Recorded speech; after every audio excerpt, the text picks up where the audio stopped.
कल्याण पश्चिम येथील मांधारी नदी पुलावरून मंगळवारी सकाळी भरधाव वेगात एक ट्रक पडघा दिशेकडून कल्याणकडे येत होता। गांधारी नदी पुलावर भरधाव वेगात असलेल्या ट्रक चालकाचे ट्रकवरील नियंत्रण सुटून त्याने समोरील रिक्षेला जोराची धडक दिली।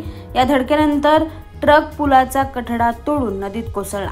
घटना घडली त्यावेळी ट्रक आणि रिक्षा यांच्याशिवाय गांधारी नदी पूल भागात कोणीही नसल्याने या रिक्षात किती प्रवासी होते, ट्रक चालक आणि त्याचा सहाय्यक कुठे आहे याची कोणतीही माहिती उपलब्ध झालेली नाही। या घटनेची माहिती अन्य वाहन चालक आणि स्थानिकांनी पोलिसांना दिली।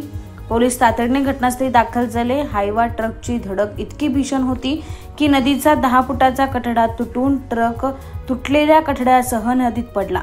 कल्याण डोंबिवली पालिकेच्या अग्निशमन विभागाचे मुख्य अग्निशमन अधिकारी नामदेव चौधरी यांनी सांगितले, मंगळवारी सकाळी एका वाटसरूने अग्निशमन विभागाला संपर्क करून कळवले की गांधारी नदीत एक ट्रक कोसळलाय। पुलावर एक रिक्षेला धडक ट्रकने दिल्याने रिक्षेचा चुराडा झालाय। अग्निशमन वाहने आणि जवानांसह आम्ही तातडीने गांधारी नदीवर आलो तर एक ट्रक नदीत बुडाला असल्याचे समजले। बुडालेल्या ट्रकचा कोणताही भाग पाण्याबाहेर दिसला नव्हता। ट्रकमध्ये 2 व्यक्ती असल्याची प्राथमिक माहिती आहे।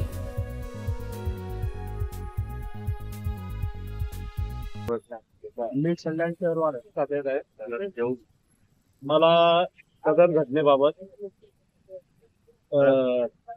7:30 वाजता ही माहिती भेटली।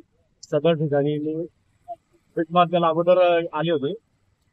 त्यानंतर बघितलं अशी माहिती समजते की ट्रक हायवा ट्रक आणि रिक्षामध्ये हा सदरचा प्रकार झालेला आहे आणि अपघात झालेला आहे।